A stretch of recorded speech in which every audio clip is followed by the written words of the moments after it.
হাজার আলাইহিস সালাম, ওনার জীবনী থেকে শিক্ষা হচ্ছে তাওয়াক্কুল আলাল্লাহ, বিপদে আপদে সবসময় ভরসা কার উপর? আমাইয়াতাওয়াক্কাল আলাল্লাহি ফাহুয়া হাসবু, যে ব্যক্তি আল্লাহর উপর ভালো করে তাওয়াক্কুল করে একমাত্র আল্লাহই তার জন্য যথেষ্ট হয়ে যায়। সুবহানাল্লাহ, সুবহানাল্লাহ পড়ছেন? পড়েন সুবহানাল্লাহ। হাজার আলাইহিস সালাম, ওনার জীবনী থেকে শিক্ষা হচ্ছে আল্লাহর উপর তাওয়াক্কুল। সাইয়েদনা ইব্রাহিম আলাইহিস সালাম সাইয়্যিদাতুনা হাজারকে নিয়ে, দুধের বাচ্চা ইসমাইলকে নিয়ে মক্কার মরুজমিনের মাঝখানে রেখে আসলেন। মানুষ নাই, প্রাণী নাই, খাওয়ার পানি নাই, কোনো পশু পাখি নাই, আকাশের পাখিও নাই, কেউ নাই, একটা মাত্র পানির মশক। একটা মশকের ভেতরে সামান্য কিছু পানি। দুধের বাচ্চা ইসমাইলকে নিয়ে সাইয়্যিদাতুনা হাজার দাঁড়িয়ে রইলেন। কোনো কথা না বলে বিবি আর বাচ্চাকে রেখে চলে যাচ্ছেন। চোখের পানি ছেড়ে সাইয়্যিদাতুনা হাজার ডেকে বললেন, ইব্রাহিম একটু দাঁড়াও। কথা নাই, বার্তা নাই, কিছুই বললা না। কি আমার অপরাধ? কেন এই ধুধুমরু প্রান্তরে আমাকে দুধের বাচ্চাটারে রেখে গেলা? শুধু একটা কথাই জানতে চাইবো, এই যে আমাদেরকে রেখে পাষণ্ডের মতো তুমি চলে যাও, এটা কি তোমার নিজের ইচ্ছায় নাকি আল্লাহর ইচ্ছায়? সাইয়েদনা ইব্রাহিম কোনো কথা না বলে শুধু প্রশ্নের উত্তর দিলেন, বললেন আল্লাহর ইচ্ছায়। কার ইচ্ছায়? নবীরা নিজের ইচ্ছায় কিছু করে না, যেটাই করে করে কার ইচ্ছায়? সাইয়্যিদাতুনা হাজার বললেন, ইদান লা ইউদাইয়ুনাল্লাহ, তোমার ইচ্ছায় যদি আমাদেরকে রেখে না যাও, আল্লাহর ইচ্ছায় যদি রেখে যাও, তাহলে আমার ভরসা আছে আল্লাহ আমাদেরকে নষ্ট হতে দিবে না, আল্লাহ আমাদেরকে কোনো কষ্ট দিবে না, আমার আল্লাহই আমার জন্য যথেষ্ট। সুবহানাল্লাহ। আপনারে মায়েরা যারা আছেন, আপনাকে আর আপনার দুই সন্তানকে নিয়ে আপনার স্বামী সিলেটের হাকালুকি হাওরের মাঝখান দিয়ে রেখে আসছে। কি করবেন? পিছনে পিছনে দৌড়াবেন, গালাগালি শুরু করবেন। যদি বলে আল্লাহর ইচ্ছায় তোমারে রেখে গেলাম, জীবনেও মানতে চাবেন না, বলবেন তোরেও বাদ দিলাম, তোর আল্লাহরেও বাদ দিলাম। আছে না নাই? কিন্তু সাইয়্যিদাতুনা হাজার কেমন নারী ছিলেন, একটা টু শব্দ করেন নাই। শুনতেছেন? কেন ইমাজিন, কল্পনা করতে পারেন? ধুধুমরু প্রান্তর, খাওয়ার কিছু নাই, পান করার কিছু নাই, কথা বলার মতো একটা মানুষ নাই, রৌদ্রের তাপ মরুভূমির বালুর উপরে এমন ভাবে পড়ে। সৌদি আরবের মরুভূমি যারা দেখেছেন, প্রচন্ড বালুর মধ্যে চাল রেখে দিলে চালগুলো মুড়ি হয়ে যায়। ওই প্রচন্ড মরুভূমির মধ্যে দাঁড়িয়ে বললেন, যদি আল্লাহর ইচ্ছা হয়, আমার আল্লাহ আমার জন্য যথেষ্ট। ঠিকই আল্লাহ যথেষ্ট হয়েছেন। এই মহিলাকে দিয়ে মক্কা আবাদ হয়েছে। মক্কায় কোনো মানুষ থাকতো না, এখন মক্কায় গেলে জায়গা পাওয়া যায় না। 25 লক্ষ লোক আমরা হজ করেছি এবার। প্রতিদিন 3 লক্ষ 4 লক্ষ মসজিদুল হারাম একসাথে জামাত। জুমার নামাজের দিন 5 লক্ষ 7 লক্ষ 10 লক্ষ হয়ে যায়। এতগুলো মানুষ আগে ছিল না। সব হলো সাইয়্যিদাতুনা হাজারের ইমানের ফসল। সুবহানাল্লাহ। এই নারী এখানে থাকলেন আল্লাহর উপর ভরসা করে, ইমানের পরীক্ষা দিতে লাগলেন। একদিনের ব্যবধানে খাওয়ার পানির মশকের পানি শেষ। ইসমাইল আলাইহিস সালামের পায়ের ধাক্কায় জমজমের পানি এলো। জুরহুম নামক একটা গোত্র যাচ্ছিল, তারা এসে ওনার হাতে মুরিদ হলো। সুবহানাল্লাহ। তারা এসে বলল, আমাদেরকে শুধু জমজমের পানি খেতে দেন, আপনি যা বলবেন সব আমরা মেনে নিলাম। শুরু হলো মক্কার আবাদ। হাজার হাজার মানুষ বাড়তে শুরু করলো, মক্কা শহরের এক্সপানশন হলো। গোটা বিশ্ব থেকে লক্ষ লক্ষ মানুষ এখন মক্কার দিকে ছুটে চিল্লায় বলেন, ঠিক না? এজন্য আমার মায়েরা অনেক লম্বা জীবনী, তার একটা ঘটনাই বললাম। সাইয়্যিদাতুনা হাজার, ওনার জীবনী থেকে আমার মায়েদের বোনেদের জন্য শিক্ষা, তাওয়াক্কুল আলাল্লাহ। বাঁচি আর মরি, সুস্থ থাকি আর অসুস্থ থাকি, বিপদে থাকি আর যেই কোনো সমস্যায় থাকি না কেন, ভরসা করতে হবে একজনের উপর। তিনি কে? আল্লাহ। আল্লাহর উপর যে ভরসার মতো ভরসা করতে জানে, আমার আল্লাহই তার জন্য যথেষ্ট। ঠিক কি না? তাহলে হাজার থেকে আমার বন্ধুদের জন্য শিক্ষা হচ্ছে, তাওয়াক্কুল করব আমরা কার উপরে? ভরসা রাখবো কার উপর? না নৌকার উপর, না ধানের শীষ, নাকি লাঙ্গল, নাকি দাড়িপাল্লা? ভরসা কার উপরে? সবসময় আত-তাওয়াক্কুল আলাল্লাহ, আল্লাহর উপর ভরসা করতে হবে আমার মায়ের, আমার বোনেরা। 2 নম্বরে বলেছি কার কথা? আসিয়া রাদিয়াল্লাহু তাআলা আনহা আলাইহাস সালাম, ফেরাউনের স্ত্রী। এই মহিলা অনেক দামি মহিলা, মুসা আলাইহিস সালামের পালক মা। সুবহানাল্লাহ পড়েন। নিজের সন্তান ছিল না, সাইয়েদনা মুসা আলাইহিস সালামকে মায়ের মতো লালন পালন করেছেন। গোপনে গোপনে মুসা আলাইহিস সালামের উপর ঈমান এনেছেন। গোপনে গোপনে রাত্রিবেলা তাহাজ্জুদ পড়ে চোখের পানি ছেড়ে চাইতেন কার কাছে? ফেরাউনের বউ আর ফেরাউনের ফিনান্স মিনিস্টার, অর্থমন্ত্রীর বউ, দুইজন লুকিয়ে কালিমা পড়ে মুসলমান। ফেরাউন কিছু জানে না। সুবহানাল্লাহ। কি আল্লাহর খেলা! ফেরাউন লক্ষ লক্ষ বনি ইসরাইলের ছোট্ট বাচ্চাকে জবাই করেছে একটা বাচ্চাকে ঠেকানোর জন্য। নাম কি? মুসা। আর ফেরাউনের ঘরে আল্লাহ মুসাকে বড় করলেন। কোন? সুবহানাল্লাহ। লুকিয়ে লুকিয়ে ঈমান আনলো। ফেরাউনের বউ আসিয়া, অর্থমন্ত্রীর বউ, দুইজন মিলে ফেরাউনের কাছে ঘটনা পৌঁছে গেল, খবর পৌঁছে গেল। ফেরাউন ডেকে পাঠালো, দুধের বাচ্চাকে নিয়ে ফেরাউনের অর্থমন্ত্রীর বউ হাজির, কুখ্যাত সন্ত্রাসী ফেরাউনের নিজের বউ আসিয়াও হাজির। ফেরাউন বলে, এক আল্লাহর উপর কুফরির ঘোষণা দে, আল্লাহকে ভুলে যা, আমার পায়ের সামনে সেজদা দে, আমি মাফ করে দেব। আসিয়ার এক কথা, জীবন যাবে কিন্তু ঈমান যাবে। ফেরাউনের অর্থমন্ত্রীর স্ত্রীরও এক কথা, যে আল্লাহর কাছে আমরা মাথা নত করেছি, পৃথিবীর কোন শক্তির কাছে ওই মাথা আর নত হতে পারে না। ফেরাউন বলল, তাই নাকি, দেখি তোদের ঈমানের পাওয়ার কত বড়। অর্ডার করলো, বিশাল বড় পাতিল নিয়ে আসো, কড়াই নিয়ে আসো, কড়াই ভর্তি তেল গরম করতে শুরু করো, টকবক টকবক করে কড়াইয়ের মধ্যে গরম তেল। ফেরাউন বলে, ও অর্থমন্ত্রীর স্ত্রী, তোমারে অনেক ভালো জানতাম, এখনই আমার পায়ের সামনে সেজদায় লুটিয়ে পড়ো, আল্লাহরে ছাড়ো, আমি তোরে ছেড়ে দেব। অর্থমন্ত্রীর বউ বলে, এত সোজা না। সুবহানাল্লাহ বলে।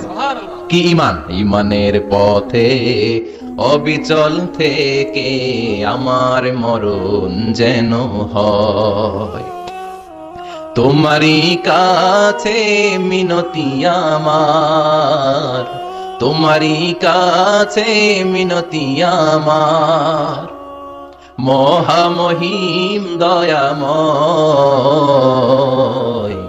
ঈমানের পথে অবিচল থেকে আমার মরণ যেন হয়। পড়েন আমিন। আবার পড়েন আমিন। এক কথা, আল্লাহর সামনে মাথা নত করেছি, কারো সামনে করব না। ফেরাউন অর্ডার দিল, এই মহিলার দুধের বাচ্চাটারে টান দিয়ে আন, টকবক তেলের মধ্যে, কড়াইয়ের মধ্যে গরম তেলের মধ্যে ছেড়ে দে। মায়ের চোখের সামনে দুধের বাচ্চাকে গরম তেলের মধ্যে ছাড়ে। হিসাবটা কি সহজ নাকি? কথা বলেন। চিৎকার দিয়ে মা কেঁদে ওঠে, ছেড়ে দাও। ফেরাউনের নির্দয় অন্তরে দয়া হয় না। দুধের বাচ্চাটারে তেলের মধ্যে ছেড়ে দেওয়ার পরে মুহূর্তের মধ্যে ছেলেটা রোস্ট হয়ে যায়। কিন্তু ছেলেটা হাত উঁচু করে ডেকে বলে, মা ভয় পেও না, তোমরা দেখো টকবগে কড়াইয়ের ভেতরে তেল, আসলে মা এটা আগুন না, এটা জান্নাতের বাগান। ও মা, ফেরাউনের দিকে তাকাস না রে মা, আমার মতো দৌড় দিয়ে তেলের মধ্যে ঝাঁপ দে। আল্লাহু আকবার। ফেরাউনের অর্থমন্ত্রীর বউয়ের ঈমান দ্বিগুণ হয়ে যায়, 3 গুণ হয়ে যায়। সে বলে, ফেরাউন, গোটা পৃথিবীটারে এক পাশে করতে পারবি, কিন্তু আমার মাথাটা তোর পায়ের সামনে নোয়াতে পারবি? ফেরাউনের অর্থমন্ত্রীর ওই স্ত্রীকে বাচ্চার পরে ওই তেলের মধ্যে ঢেলে দেওয়া হলো। ওই মহিলাটাও রোস্ট হয়ে যায়। বাকি রইল ফেরাউনের বউ আসিয়া। কি নাম? আসিয়া কিন্তু দৃশ্যটা দেখেছে, চাক্ষুষ মৃত্যু দেখেছে দুইজনের। ফেরাউন বলে, আসিয়া, কত অন্তরঙ্গ সম্পর্ক আমাদের, আজীবন কত ভালোবাসা ছিল, কত খুনসুটি ছিল, কিন্তু আমার পায়ের মধ্যে সেজদা দিয়ে প্রমাণ কর তুই আমারে ভালোবাসিস। আসিয়ারও একই কথা, জীবন দিব কিন্তু ঈমান দিব না। ফেরাউন বলল, তোকেও আমি ছাড়বো না, তোকে আমি উলঙ্গ করব। হাজার হাজার মানুষের সামনে আসিয়ার কাপড় টেনে নেওয়া হলো, তক্তার মধ্যে শুইয়ে তক্তার মধ্যে হাতে পায়ে পেরেক মারা হলো। হাতের এই পাশ দিয়ে পেরেক ঢুকে ওই পাশ দিয়ে বেরোয়, তক্তার এ পাশ দিয়ে ঢুকে ও পাশ দিয়ে বেরোয়, ফিনকি দিয়ে রক্ত বের করে। আসিয়া সহ্য করতে না পেরে ডেকে বলে, আল্লাহ, ফেরাউন থেকে তুমি আমারে বাঁচাও। এই দোয়াটা সূরাতুত তাহরিমে আল্লাহ সরাসরি কোট করেছেন, রব্বিবনিলি ইনদাকা বাইতান ফিল জান্নাহ, ও আল্লাহ মালিক, তোমার পাশে জান্নাতে একটা ঘর বানায়া দিও। এরকম একটা সংগীত আছে না নাই? এই সংগীতটা সরাসরি সূরাতুত তাহরিম আসিয়ার দোয়া থেকে কোট করা হয়েছে। পড়েন সুবহানাল্লাহ।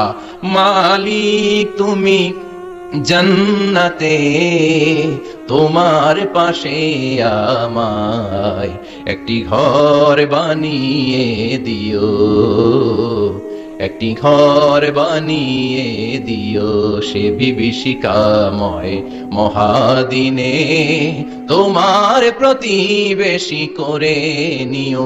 মালিক তুমি জান্নাতে, তোমার পাশে আমায় একটি ঘর বানিয়ে দিও, একটি ঘর বানিয়ে দিও। আল্লাহু আকবার। সেই 5000 বছর আগের দোয়া আজও আমরা তাফসীর মাহফিলে গান বানিয়ে বলি। 5000 বছর আগের কথা আজও আমরা কোরআনের আয়াত হিসেবে পড়ি। আল্লাহু আকবার। কি মাকবুল হয়েছেন মহিলাটা আল্লাহর দরবারে। আল্লাহরে বললেন, আল্লাহ, শুধু তোমার ইবাদতের কারণে আজকে আমার এমন দশা উলঙ্গ হওয়া লাগলো, আমার হাতে পায়ে পেরেক ঠোকা হলো, আল্লাহ এখন গরম তেলের মধ্যে ছেড়ে দেয়া হবে, তুমি বাঁচাও। আল্লাহ বললেন, জিব্রাইল, আমার জান্নাতটারে আসিয়ার চোখের সামনে তুলে ধর। আমার আসিয়া দুনিয়ার বুকে থেকে এই জান্নাত দেখে দেখে আমার মেহমান হয়ে আমার কাছে আসবে। আসিয়াকেও গরম তেলের মধ্যে ফেলে দেয়া হলো, দুনিয়ার বুকে থেকে জান্নাতের নমুনাটা দেখতে দেখতে সাইয়েদাতুনা আসিয়া আল্লাহর কাছে চলে গেলেন, পড়েন আল্লাহু আকবার। এজন্য ঈমানের পথে অবিচল থেকে আমার মরণ যেন হয়, পড়েন আমিন। তাহলে আসিয়ার জীবনী থেকে আমার মায়েদের জন্য শিক্ষা হলো ঈমান ছাড়া যাবে না, বেঈমান হয়ে মরা যাবে না, মাজারে গিয়ে মুশরিকাদের কাতারে নাম তোলা যাবে। ওই মায়েরা ঈমান কেমন করে রক্ষা করবেন? ঈমান কত বড় দামি জিনিস, ঈমান একজন নারীর মর্যাদা আল্লাহর কাছে কত বাড়িয়ে তোলে। আসিয়ার জীবনে শিক্ষাটা আছে না নাই? কথা কন, বোঝা যায়? বোঝা যায়? তাহলে প্রথমে জানলাম কার কথা? হাজারের কথা। হাজারার জীবনী থেকে শিক্ষা ছিল তাওয়াক্কুল করতে হবে একজনের উপর, তিনি কে? আল্লাহ। আসিয়ার জীবনী থেকে আমরা কি শিখলাম? ঈমান রক্ষা করতে হবে। জীবন যাবে, ঈমান যাবে, জীবন যাবে, ঈমান যাবে। 3 নম্বরে মারিয়াম আলাইহিস সালাম, আজীব একটা মহিলা, স্বামী ছাড়া তার পেটের ভেতরে সন্তান দিয়েছে কে? আবার উনার নামে কোরআনে একটা সূরা দিয়েছে কে? কি নাম? সূরাতু মারিয়াম, কাফ হা ইয়া আইন সাদ, যিকরু রাহমাতি রাব্বিকা আবদাহু যাকারিয়া। আল্লাহু আকবার, কি সুন্দর সূরা, কি অন্তমিল, কি চমৎকার ঘটনার বর্ণনা। উনার নামেও সূরা, উনার ফ্যামিলির নামেও সূরা, উনার আব্বার নাম ইমরান, মায়ের নাম হান্না বিনতে ফাখুজ। উনাদের ফ্যামিলিটা আল্লাহর কাছে এত প্রিয়, আল্লাহর একটা সূরা দিলেন ইমরানের পরিবারের সূরা। কোন সুবহানাল্লাহ। কোরআনের 3 নাম্বার সূরা, সূরাতু আলে ইমরান। কি নাম? সূরাতু। আবার কোরআনে আল্লাহ ওনাকে বলেছেন সিদ্দিকা, মানে সত্যবাদী নারী। আবার আল্লাহ বলেছেন ওয়ালাইসা যাকারু কাল উনসা, এটা এমন মেয়ে কোন পুরুষ এই মেয়ের মতো হতে পারে? ওনার মা হান্না বললেন, আল্লাহ আমার পেটে ছেলে না মেয়ে আমি জানি না। যখন মারিয়াম পেটে, আল্লাহ ছেলে হোক মেয়ে হোক বাইতুল মুকাদ্দাসের খাদেম হিসেবে তুমি কবুল করে নাও। আমার পেটে যা আছে তোমার জন্য মানত করে দিলাম। কিন্তু ভূমিষ্ঠ করার পরে দেখে মাইয়া, ভূমিষ্ঠ করার পরে দেখে কি? মেয়ে। ভাবছিল ছেলে, ছেলে হইলে খাদেম হবে, এখন মেয়ে। আল্লাহ বলে চিন্তা করো না, সাধারণ মেয়ে না, ওয়ালাইসা যাকারু কাল উনসা, এটা এমন মেয়ে কোন ছেলেরাও এই মেয়ের মতো হতে পারে। এই মেয়েকে দিয়ে দেওয়া হলো বাইতুল মাকদাস, one of the major 3 mosques in Islam, ইসলামের সর্বশ্রেষ্ঠ 3টা মসজিদের একটা। এই বাইতুল মুকাদ্দাসের খাদেমা ছিল উনি। মসজিদ ক্লিন করতো আর ইবাদত করতো, ইবাদতে মশগুল হয়ে থাকতো, পাগল পাড়া হয়ে থাকতো, চক্ষু বন্ধ করে আল্লাহর কথা স্মরণ করতো। মর্যাদা আল্লাহ এত বাড়িয়ে দিলেন, আনসিজনাল যত জান্নাতি ফল সব সামনে এসে হাজির হয়ে যেত। ওনার খালু জাকারিয়া এসে বলতেন, আন্না লাকি হাযা, ও মারিয়াম এই ফল তো এই সিজনে ফিলিস্তিনে নাই, পাইলা কই? তিনি বলতেন হুয়া মিন ইনদিল্লাহ, রব্বুল আলামিন জান্নাত থেকে ফলের ব্যবস্থা করেছে। কোরআন সাক্ষী, আন্না লাকি হাযা, কোথা থেকে এই ফ্রুট পাইলা? আনসিজনাল, এটা তো এখানে নাই। উনি বললেন হুয়া মিন ইনদিল্লাহ, ইন্নাল্লাহা ইয়ারযুকু মান ইয়াশাউ বিগাইরি হিসাব, আল্লাহ এরকম যারে চায় বিগাইরি হিসাব রিজিক দিয়ে থাকে। সুবহানাল্লাহ বলেন। সব সময় আল্লাহর ইবাদত, সব সময় তাহাজ্জুদ, সব সময় জিকির করতেন লা ইলাহা ইল্লাল্লাহু মুহাম্মাদুর রাসূলুল্লাহ। ওনার পুরো জীবনের কোন মুহূর্ত আল্লাহর জিকির থেকে খালি যায় নাই, সব সময় ইবাদতে মশগুল, সব সময় কি? তার মানে মারিয়ামের জীবনী থেকে আমাদের শিক্ষা, আমার মায়েরা বোনেরা ইবাদতে মশগুল থাকতে হবে। কিন্তু দুর্ভাগ্যজনক হলেও সত্যি, আমার বোনেরা জি বাংলা নিয়ে মশগুল থাকে। ওনারা মশগুল থাকে ঠিকই, তবে ইবাদত নিয়ে না। কি নিয়ে? কথা কন। জি বাংলা কি এখনো দেশে চলে? স্টার জলসা এগুলো চলে, কিরণমালা, এই সিরিয়ালগুলো চলে। নতুন সিরিয়াল আসছে, নাম কত কয়েকটা, ওয়াজ মাহফিলে বলা লাগবে আমাদের। কি নাম, কি চলে এখন জানো না তুমি? সর্বনাশ, পাগলের মতো মহিলাগুলো বসে থাকে, রাতে দেখতে না পারলে সকালে কাজা কাফার আদায় করে। আছে না নাই? কাজা আদায় করে ফেলে সকালে। খবরদার, জি বাংলা, স্টার জলসা, হিন্দি মুভি নিয়ে মশগুল থাকা যাবে না আমার বোনেরা। আপনিই পারেন আপনার ফ্যামিলিটারে জান্নাতি ফ্যামিলি বানাতে, আপনিই পারেন পরিবারটারে শান্তিময় করতে। নারী ভালো তো পরিবার ভালো। এজন্য মারিয়াম আলাইহিস সালামের জীবনী থেকে আমার বোনদের জন্য শিক্ষা, ঘরের সব কাজ শেষে অবসর যে সময়টা পাবো ইবাদতে মশগুল হয়ে যাব, ঠিক কিনা? ইবাদতে মশগুল থাকার দরকার আছে না নাই? তাহলে মারিয়ামের মতো আপনাদের মর্যাদাও বাড়িয়ে দিবে কে? কয়জনের জীবনী গেল, আর বাকি কয়জন শুনবেন? কষ্ট হচ্ছে? এরপরে বিশ্বনবীর প্রথম বউ খাদিজা, কি সুন্দর নাম, খাদিজা বললে ভালো লাগে না? প্রথম নারী যিনি কালিমা পড়ে ইসলাম ধর্ম গ্রহণ করেছেন, আমাদের আম্মা জান। বিশ্বনবীর প্রথম বউ, 25 বছর বিশ্বনবীর সাথে সংসার করেছেন, 3 বছর বিশ্বনবীর সাথে জেল খেটেছেন, শিয়াবে আবি তালেবে। কেমন বউ? জামাইও জেলখানায়, বউ জেলখানায়। বিশ্বনবীর সবগুলো বাচ্চা সন্তান ছেলে মেয়ে এই মহিলার গর্ভ থেকে এসেছে, একজন ছাড়া, ইব্রাহিম। ইব্রাহিম বিশ্বনবীর আরেক বউ মারিয়ার গর্ভে এসেছে, বাকি সব খাদিজার গর্ভে। যে আমরা ফাতেমা বিশ্বনবীর কন্যার নাম কি? ফাতেমার মায়ের নাম কি? খাদিজা। সুবহানাল্লাহ। ফাতেমা, রুকাইয়া, উম্মে কুলসুম, জায়নাব, এই চারজনের মাই খাদিজা। আবার আব্দুল্লাহ, কাসেম, এদের মায়ের নামও খাদিজা। বিশ্বনবী সব সন্তান এসেছে খাদিজার পেট থেকে। বরকত বেশি না কম? বিশ্বনবী ভয় পেলে খাদিজার কাছে গেলে ভয় কেটে যেত, সাহস যোগাতেন, শেল্টার দিতেন, ছাতার মতো মাথার উপরে দাঁড়িয়ে থাকতেন। আল্লাহু আকবার। বিশ্বনবী বলতেন, রুজিক তো হুব্বাহা, খাদিজার ভালোবাসা আমার অন্তরে আল্লাহ রিজিক হিসেবে দিয়েছে। আবার বিশ্বনবী বলতেন, আল্লাহ যেই কিয়ামতের দিন বন্ধু বন্ধুরে চিনবে না, ভাই ভাইরে চিনবে না, কেউ কাউরে চিনবে না, ওই কঠিন দিনে আমি আমার খাদিজারে যেন ভুলে না যাই, আমার খাদিজারে যেন দেখা মাত্রই চিনতে পারি এটা আমার খাদিজা। খাদিজাকে নিয়ে মা আয়েশা একদিন একটা কটু কথা বলেছিল। ও নবী, কবে আপনার এই বুড়ি মহিলা, বুড়ি বউ খাদিজা ইন্তেকাল করেছে, তারপরে কত সুন্দরী সুন্দরী বউ আমরা এসেছি, আমার ভালো লাগে না? খালি বুড়ির কথা কোন কেন? খালি বুড়ির কথা স্মরণ করেন। আমরা আছি, আমাদের দিকে তাকান, আমরা কত সুন্দরী, আমরা কত ভালো। বিশ্বনবী রেগে গেলেন, মা আয়েশাকে এইভাবে ধরলেন। জীবনে কোনোদিন কোন স্ত্রীর গায়ে হাত তোলে নাই, শুধু ওই দিন মা আয়েশাকে এইভাবে ধরেছিলেন আর বলেছিলেন, আয়েশা খবরদার, জীবনে এই কথা বলবা না। আমার খাদিজা আমার বিপদের দিনের সঙ্গিনী, তোমরা আমার সুখের দিনের সঙ্গিনী। তোমরা কেউ আমার সাথে জেল খাটো নাই, খাদিজা আমার সাথে জেল খেটেছে 3 বছর। কয় বছর? খাদিজা যখন ইন্তেকাল করলো, বিশ্বনবী কবর দিলেন, দোয়া করলেন আর কাঁদলেন। সাহাবারা দোয়া শেষে চলে যায়। আবু বকর বললেন, নবী কবর দেয়া হলো, খাদিজাকে দোয়া করা হলো, এবার চলেন। বিশ্বনবী তবুও যান না। বিশ্বনবী বললেন, আবু বকর তোমার মনে চাই তুমি ঘরে ফিরে যাও, আমি যাব না, আমি দাঁড়িয়ে থাকবো। খাদিজার কবরের 3টা প্রশ্নের জবাব আমি বিশ্বনবী দিয়ে তারপরে ঘরে ফিরে যাব। সাইয়েদনা জিবরাইল এসে বললেন, নবী আর কান্না করবেন না, আর দাঁড়িয়ে থাকবেন না, আর বায়না ধরবেন না, বন্ধুর সাথে চলে যান। খাদিজার কবরের 3টা প্রশ্নের জবাব নিয়ে আপনার টেনশনের দরকার নাই। টেনশন কার? আপনি তাড়াতাড়ি চলে যান। আপনার স্ত্রী খাদিজা যদি কবরের 3টা প্রশ্নের জবাব দিতে কোনো ভুল করে ফেলে, আরশের উপর থেকে আল্লাহ নিজেই জবাব দিয়ে দিবে। আল্লাহু আকবার। কি মহিলা ছিল! বিশ্বনবীকে সবসময় আগলে রেখেছে, শেল্টার দিয়েছে, প্রতিভক্ত ছিল। খাবার নিয়ে বিশ্বনবীর জন্য এদিক সেদিক যেতেন, বিশ্বনবী না আসলে খেতেন না। বিশ্বনবীকে কলিজার চাইতো বেশি ভালোবাসতো, পতি যা বলবে তাই শুনতো। ও মায়েরা, খাদিজাতুল কুবরার জীবনী থেকে আপনাদের জন্য শিক্ষা হলো প্রতিভক্তি। কি ভক্তি? এখন প্রতিভক্তি নাই, আমরা করি নারী ভক্তি। এখন নারী নির্যাতন কমে গেছে বাংলাদেশে, বেড়ে গেছে পুরুষ নির্যাতন। কথা কন? এখন আমরা ভক্তি করা লাগে। আমরা ভক্তি না করলে ঘরে খাওয়ান নাই, এরকম ঝামেলা আছে না নাই? কথা বলেন। আপনাদের নাগাইশের মহিলারা অনেক ভদ্র, নাগাইশের মহিলারা নিশ্চয়ই পতিকে অনেক ভক্তি করে। মায়েরা, বোনেরা, আপনার স্বামী যদি আপনার উপর নাখোশ থাকে, আপনার ইবাদত আপনাকে বাঁচাতে পারবে না। বিশ্বনবী ফাতেমাকে বললেন, ফাতেমা তুমি বিশ্বনবীর মেয়ে হতে পারো, কিন্তু আলী যদি তোমার উপর নাখোশ থাকে, তোমার সব শেষ, সব শেষ। আবার বিশ্বনবী বললেন, আমি যদি এক আল্লাহ ছাড়া কারো সামনে মাথাটা নত করার বিধান দিতাম, এক আল্লাহ ছাড়া যদি কাউকে সেজদা করতে আমি বলতাম, আমি দুনিয়ার সব নারীদের বলতাম স্বামীর পায়ে সেজদা দিয়ে পড়ে থাকো। কি সম্মান আল্লাহ দিলেন স্বামীকে! আপনার জান্নাত আপনার স্বামীর ভেতরেই। স্বামীকে সন্তুষ্ট করেন, স্বামীর আনুগত্য করেন, দেখবেন ফ্যামিলিটা সুন্দর হবে। আর স্বামীরা স্ত্রীদেরকে ভালোবাসেন, স্ত্রীদেরকে ভালোবাসার গল্প শোনাবেন, দামি দামি শাড়ি কিনে দিবেন, তারপরে রাত্রিবেলা গান শোনাবেন।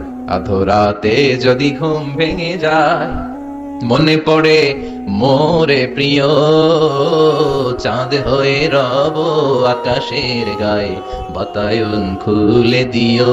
এই গানগুলো শুধু বউয়ের গান, শালীর গান না, ভাবির জন্য না, চাচাতো বোনের জন্য না। উল্টা পাল্টা জায়গায় করলে গুনাহ আছে না নাই? স্ত্রীর সাথে প্রেম নিবেদন করেন, ভালোবাসা নিবেদন করেন, সংসারটারে শান্তিপূর্ণ করে দিবে কে? তার মানে খাদিজাতুল কুবরার জীবনী থেকে শিক্ষা কি? ভুলে গেছি। কি শিক্ষা? প্রতিভক্তি। কি ভক্তি? স্বামীকে ভক্তি করা লাগবে, তা না হলে জান্নাত নাই। এরপরে বিশ্বনবীর একমাত্র কুমারী বউ নাম কি? আয়েশা।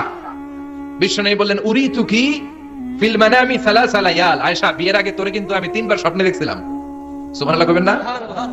বড্ড খুশি হয়ে গেলেন আয়েশা। এরপরে বললেন, 3 বার স্বপ্ন দেখার পরে তোমার ব্যাপারে মনের মধ্যে কেমন কেমন যেন ভালো লাগে। তারপরে একটা ছোট্ট কাগজের মধ্যে, জান্নাতি কাগজ, রেশমি কাপড়ের মধ্যে তোমার চেহারাটা এনে জিব্রাইল বললেন, দেখেন নবী কেমন লাগে? আমি কইলাম, ভালো লাগে। কার মেয়ে? আপনার বন্ধু আবু বকরের মেয়ে, বিয়ে করবেন নাকি? বিশ্বনবী বললেন, ও জিব্রাইল, তুমি যদি ঘটক হও, আল্লাহ যদি হয় কাজী, আমি মুহাম্মদ বিয়েতে রাজি। সুবহানাল্লাহ পড়েন। বিয়ে হয়ে গেল, কিন্তু ঘরে দামি ফার্নিচার নাই, টাকা পয়সাও তেমন নাই, কিন্তু আছে খালি সুখ। আছে কি? যেটা টাকা দিয়ে কিনা যায় টাকা দিয়ে বাড়ি কিনা যায়, গাড়ি কিনা যায়, সুখ কিনা যায় নাকি? টাকা দিয়ে বিছানা কিনা যায়, বালিশ কিনা যায়, ঘুম কিনা যায় নাকি? কথা বলেন। এজন্য সুখ দেওয়ার মালিক কে? দোকানে সুখ পাওয়া যায়? নাকাইশ বাজারে তো সুখ বেছে না, বেচতে নিয়ে যেতাম আজকে গাড়িতে করে। সুখ বেছে? কথা কন। সুখ পাওয়া যায় না। সুখ দেওয়ার মালিক একজন, তিনি কে?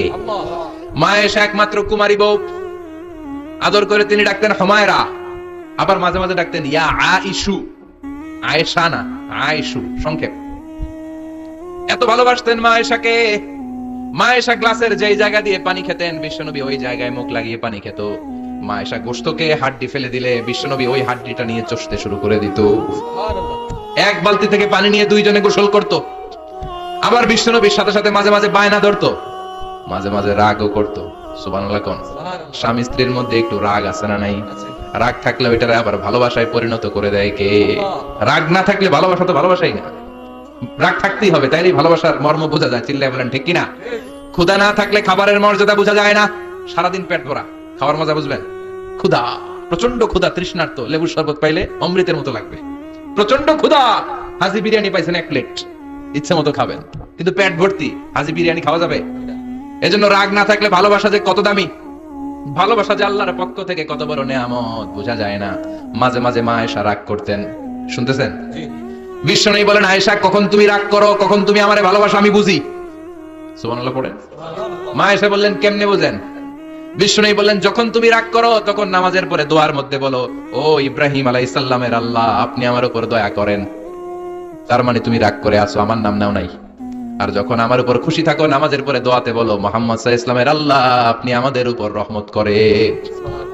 তার মানে খুশির সময় তুমি আমার নাম নাও, রেগে গেলে অন্য নবীদের দোয়া সেরা দাও, রেগে গেলে আমার নামটা নাও না। মা আয়েশা বলে, নবী গো, আমি তো শুধু নামটাই মুখ দিয়ে নেই না, কিন্তু কলিজা থেকে তো আপনারে বাদ দিতে পারি না। আল্লাহু আকবার! কি ভালোবাসা!